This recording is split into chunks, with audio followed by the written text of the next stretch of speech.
Wandia Gichuru, very pleased to have you during this interview.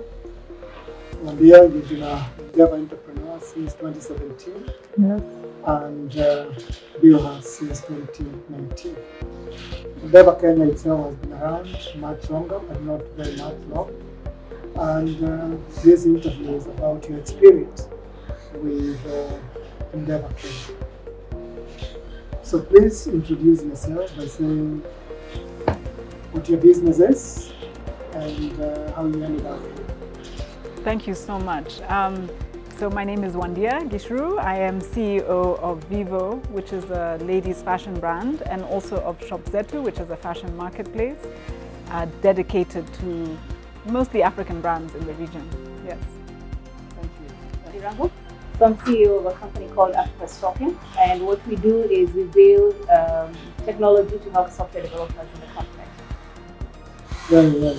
And congratulations for being entrepreneurs and doing what you are doing for Kenya and the East African economy in general. In terms of your business and your association with Endeavor Kenya, what inspires you to give back to the Endeavor Kenya community? Let's start with you, Wandia.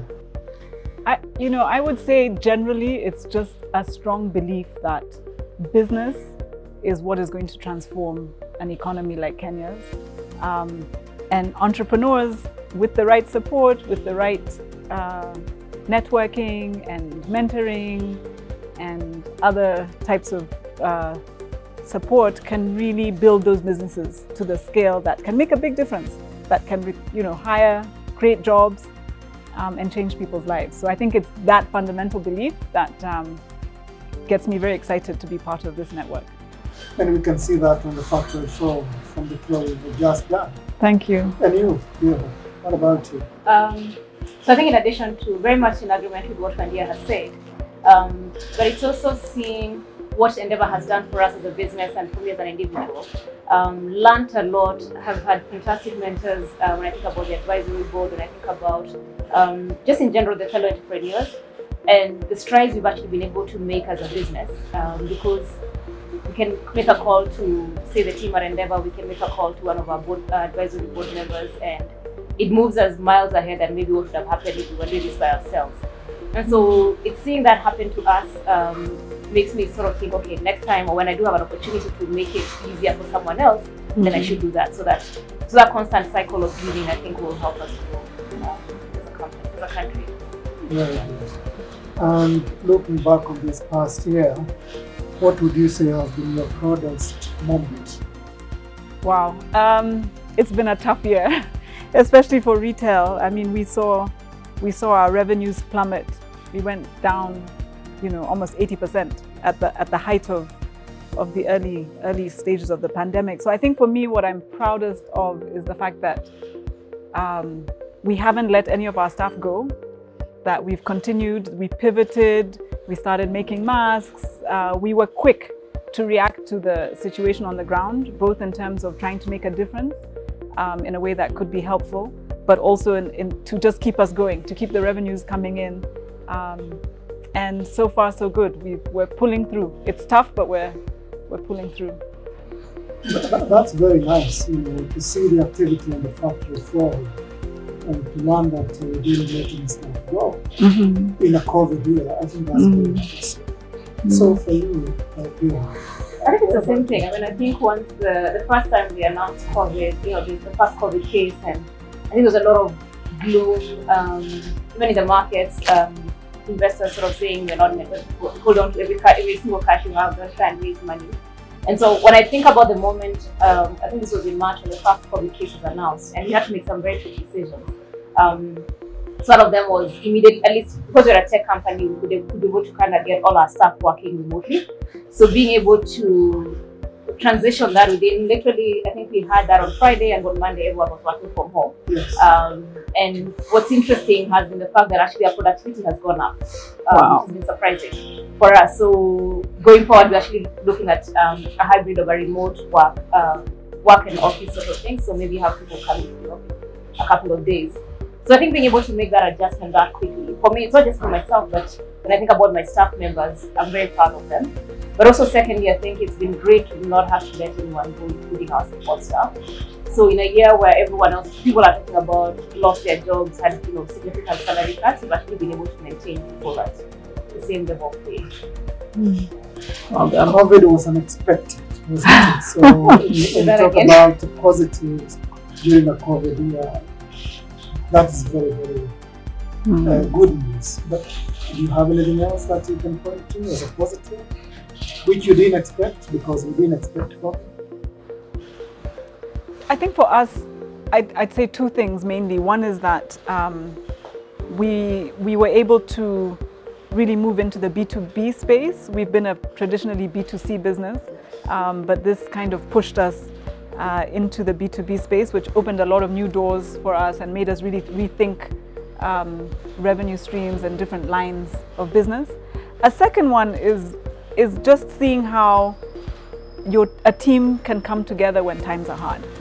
I think, seeing everyone sort of roll up their sleeves and saying, how can we get through this together, and not thinking so individually, but thinking more about the business as a whole, and just really supporting each other. So for me, that's just been very heartwarming, and I feel so much more confident about the team and their commitment, their enthusiasm, their willingness to go through a tough time, and sort of be proud of the fact that we're making it through.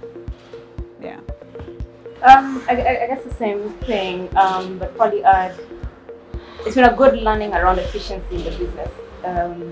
I think before COVID, the way we were running the business, and we sort of had our targets, and this is the revenue we're looking to make, and at some point probably looking to bring in capital.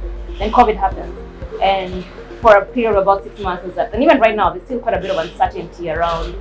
I mean, I remember we had suppliers customers that had actually signed, and about to start, and they were like, "Oh, we're holding on to our cash. Yes. We don't know what's happening." And so everyone was sort of in this holding on to their cash kind of pattern, and it then forces you to kind of look at your books a lot more closely and start looking at every single line item, every single cost item. It's not to say that I think we were disciplined in how we're running the business, but now we have to really get into a new level of discipline, which I think is actually a good thing. Starting to look at, are there things that we were doing that were not necessarily as productive? Do we necessarily need to have all the meetings we used to have? Do we need to travel as much as we used to travel? So there's those kinds of shifts in how we run a business that I think have been good learnings. It's not something that we would probably have learned without a post-COVID type thing. I think COVID was good. It was a good shock into the system. But also secondly, I think when I look at my staff members, again, because of the environment, we couldn't bring in any new people in as much as we were at a place where we needed to expand our team, just given the plans we had for the year.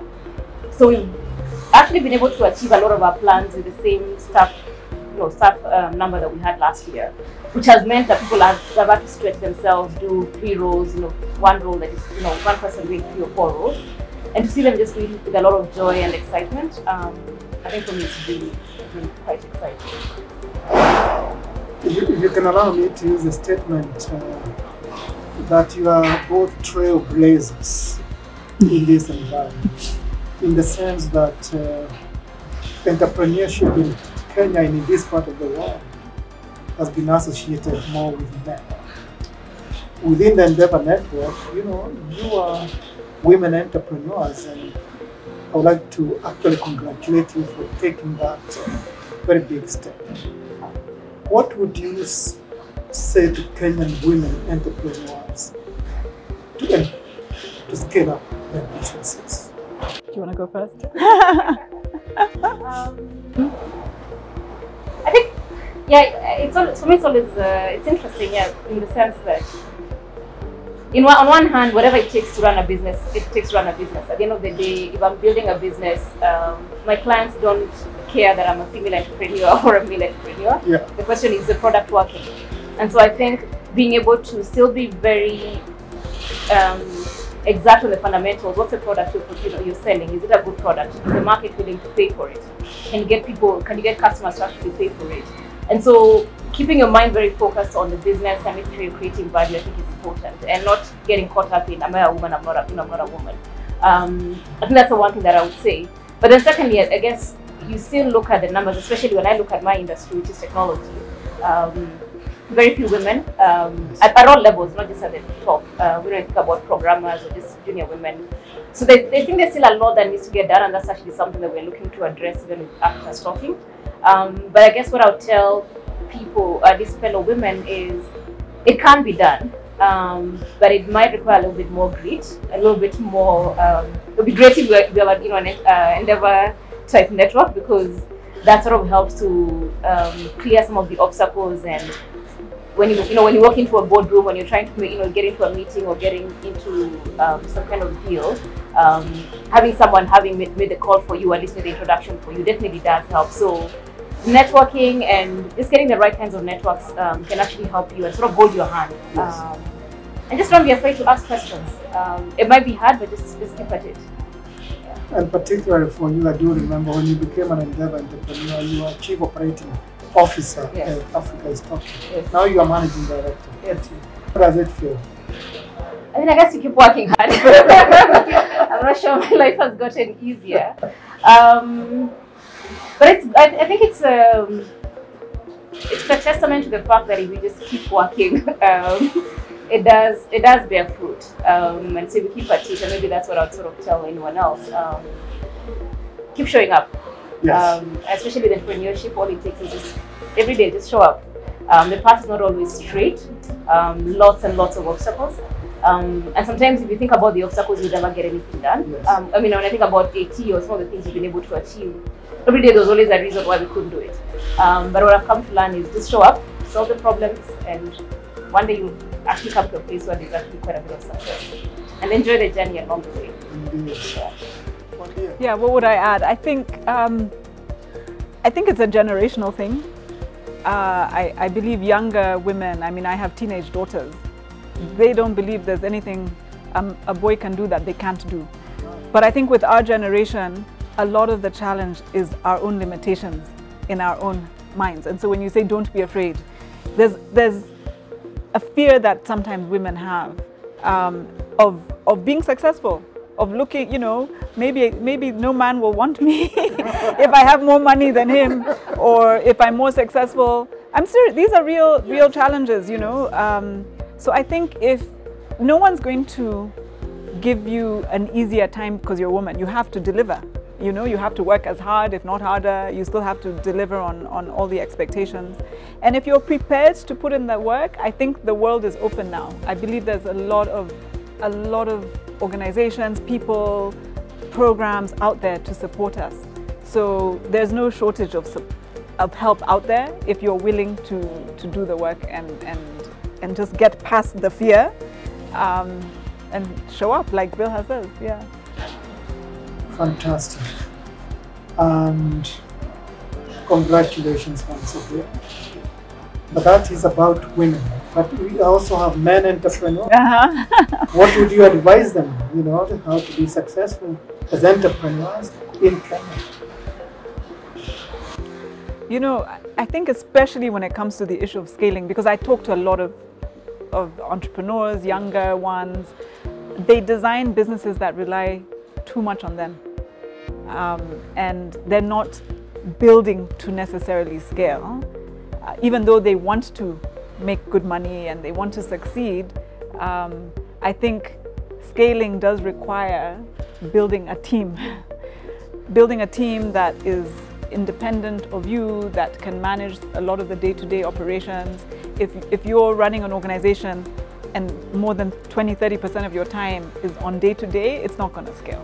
You have to be like thinking 2, 3, 4 months ahead or even beyond in order to do that. And so I think that reliance on self, and in order to do that, you've got to let go. You've got to build trust. You've got to be able to delegate. And I think there's a lot of mistrust. People are afraid to let anyone else know exactly how it works. Like they'll give a bit of information to this team member and a little bit here and a little bit there, but who has the big picture? Yes. And unless you bring people along with you with your vision, you're never going to build a business alone. That's my view. I don't know. Absolutely agree. I think there's always a question around professionalizing your business, and I guess as you said correctly, most people start mom and pop sort of shops. There's nothing wrong with it, but they're trying to make revenues that belong to, a scale up, I guess, as they call them in Endeavor. And it really does take a mind shift to sort of get off the mom and shop. I'm the one who does everything, I'm the one who knows everything about the business, to one, hiring smart. I always say if you can hire smarter people than you, the better. At least smarter people, at least in a particular area, because no one is sort of gifted in everything. Yes, you can have a great idea, but you're probably not the best salesperson, you're probably not the best operations person, or whatever the different requirements are.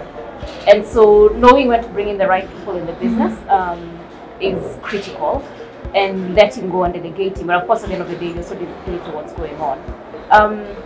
But I think the other thing is, when I think about Kenya, it's definitely an interesting environment. When you think about, people talk about issues like financing, and it's kind of hard to get financing. It's hard to just grow the business in Kenya. But what's happened, I think, over the years, it's gotten a lot easier when I've looked at how, when you set up AT, had to bootstrap the business. Gotten a lot easier to sort of get financing, etc. But then again, I still find that entrepreneurs are not willing to. Again, it goes back to the professionalizing the business. So, do you basic things like, do you get your accounts audited on an annual basis? Do you have a proper policy, whether it's HR, etc.? And because those things are quite important when you're now saying, hey, I need to bring in outside help, or I need to bring in outside financing. So I think they start looking at, is your business actually well organized? So again, thinking through that, for you to get to the level of scale that I think is important for us to create jobs and actually have proper businesses, it does help to actually very early on start thinking about how you professionalize that, because then it makes it easier to either get financing or just additional help as needed. You both worked and lived outside Kenya. Do you think that experience has been useful in your entrepreneurship journey in Kenya? I think yes and no. Yes, because of course it's great to be exposed to different cultures. When I worked in the US, and very go-getter kind of attitude and very results-oriented, etc. So it helps to have that at the back of, at least in terms of how I set up and how I work. On the other hand, we are in Kenya and we're trying to build a business for Africa. Yes. So very different mindset in very many ways. How people close deals, how they think about products, how they think about selling, etc. Even the staff, I mean, because even you're hiring from a Kenyan pool of people, so people that have been educated in Kenya and have grown up in Kenya. So to some extent, I've had to learn to shed off that and still re-Kenyanize myself, to put it that way, while at the same time not completely losing what I learned in the US. But I think it's important, at least especially when I think about the tech industry, there's a lot to learn from other ecosystems like Silicon Valley or the European ecosystem. But I think it's important that we begin to build what works for Kenya and what works for Africa. And so there are business models that work for Silicon Valley that I don't think are working in Kenya or would work in Africa. And I'm seeing a lot of tech companies trying to copy that, and it's not really working. Things like, for example, I think companies in the US could get away with not necessarily looking for profitability early on. In Kenya, you do need to actually think about that, because the funding cycle just doesn't work as that. So I think really thinking through what works for Kenya, especially for something like tech, which is still a very new industry, I think we need to be able to begin to set the ground with a business model or business models that actually work for Africa rather than just copying everything. Yeah, I think when I was outside of Kenya, I was in such a different kind of space, because I was working for bureaucracies in development type work. But obviously there's skills you pick up and you learn that you apply. But I think ultimately the individual combined with the culture that you're working in, you shape the culture of your organization. And so even though, yes, there's definitely a sort of Kenyan way of doing things, I know when we hire people, they're always surprised that as a CEO, I expect them to always refer to me by my first name. That's just my way of, you know, the kind of environment that I want to work in, and there are other Kenyan organizations that will be much more formal and different. But I also think that these days with so much online, you can learn so much about what's happening out there without even leaving the country. I mean, we adopted the OKR approach to looking at objectives and key results by watching videos of what Google did. You know, I've never been to a Google office, and you know, I'd never met anyone from Google. I think Endeavor set up a webinar with somebody who kind of talked us through a bit of it, and the rest you just learn online. And so I think for entrepreneurs who don't have the experience, that shouldn't stop you from constantly researching and finding what's out there and then tweaking it, because not everything is just cut and paste. You know, you've got to find what works for your organization, for your industry, and whatever. But I think just, you know, adapting, constantly trying to improve and learning from what's out there. You certainly have been very impressive. You're trendsetters, you're trailblazers. So as we close, let me give you the opportunity to ask you to explain any statement, anything you'd like to say about your business by way of advice or any concluding remark. Yeah, I think what I'd like to just say is just how grateful I am to be part of this Endeavor network. At good times, it's been amazing, but I think this year has shown how much support you'll be given even when times are rough. You know, we've had phone calls from the local office probably twice a month, just checking in. How are you guys doing? Are you okay? How are you personally? You know, that's something that rarely will you get asked. Are you managing? Are you stressed? How are you coping? How's the team? Where can we help? You know, putting us in touch with people who can help us think through how our strategy might need to shift in the short term, in the medium term, maybe even in the longer term. Looking at helping us think through the risks that we're facing and how to try to mitigate against the ones that we have some control over. So it's, you know, a friend in need is a friend indeed, and I think Endeavor has shown us that they're a friend in times of need as well. And I just would love to see more and more Kenyans qualify to join the network and to grow this family. Yeah. So yeah, I think echoing what Wandia has said about just joining Endeavor has been one of the best business decisions I think we ever made. I think I remember the first time I heard about Endeavor, which I guess happens to a lot of entrepreneurs, is always like, what is Endeavor and why should I join it? It's always very weird to sort of explain why it's important or why it's actually a helpful network to be part of. Then once you're in, you're like, why is everyone part of this network? This is, you know. Yeah, but I think learned a lot. I mean, met incredible mentors and even my fellow entrepreneurs. There's people who would probably have been 10 degrees of separation to get to if you ever needed to, and now it's a phone call away. But more so, when you think about, it's almost like any question you have about a business, there's someone who's had to go through it and is part of the Endeavor network, whether it's a mentor or a, you know, or another fellow entrepreneur. So the fact that you can always call and say, hey, we're looking to fundraise, you know, what's the you have information around that, or we're looking to scale the business, or we have these HR issues, and there'll always be someone who they can, you know, they can put you in touch with. But also the camaraderie and especially the support from the team. I think as Wandia was saying, it really does help to just have someone call and say, how's the business doing? Yes. Even though it doesn't, you don't quite know sure what's going on or what the next steps are. Just having someone else who's calling and finding that out, or putting your business in front of other people and saying, hey, can we come together and find ways to solve around this? I think has been tremendously helpful. Yeah, so would encourage anyone that's thinking about joining Endeavor to definitely look into joining. Yeah. But also, for us, it's a question of how do we then, I think as entrepreneurs and also entrepreneurs that have been there a bit longer, finding ways to begin to just be a lot more deliberate about how we give back, which I think we are to some extent, but I think we need to do that about more. Good, so thank you very much.